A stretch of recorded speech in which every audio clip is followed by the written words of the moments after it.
On today's show, we're going to get you hooked up.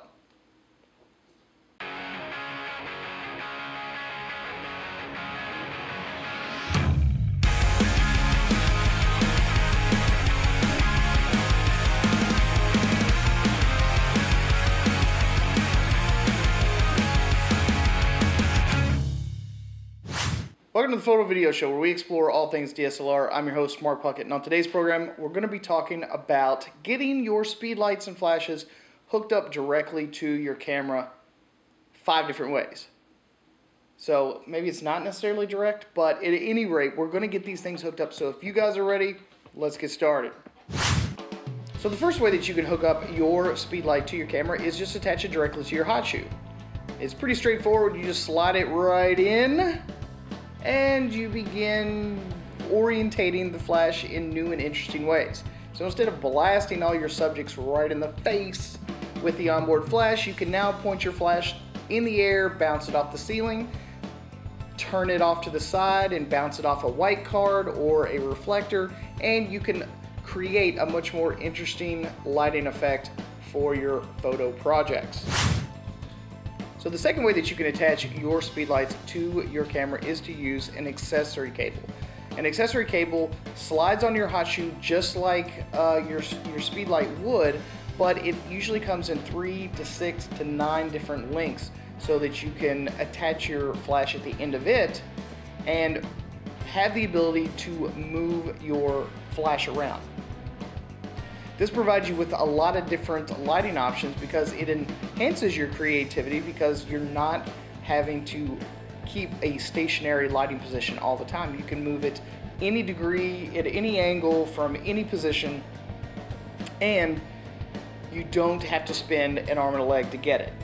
And this is all under about 50 bucks, especially if you go the off-brand route such as ProMaster like I did. The third way that you can attach your speed lights to your camera would be to use a multi-sync cable. A sync cable essentially is it's a little adapter that you can slide into your hot shoe, plug in these adapter cables that will basically fire 1, 2, maybe even 3 or 4, I've not seen that many, different speed lights up to your camera, and you can fire them in sync. This is not a very common way to do it, but it is a cheaper option than going wireless. The fourth way that you can use to attach and sync your camera to your speed lights is to go the PCX connector route. Now, the PCX sync cable route is a relatively inexpensive way to get this done. Comes again with a small adapter. In Nikon's case, it's called an AS15.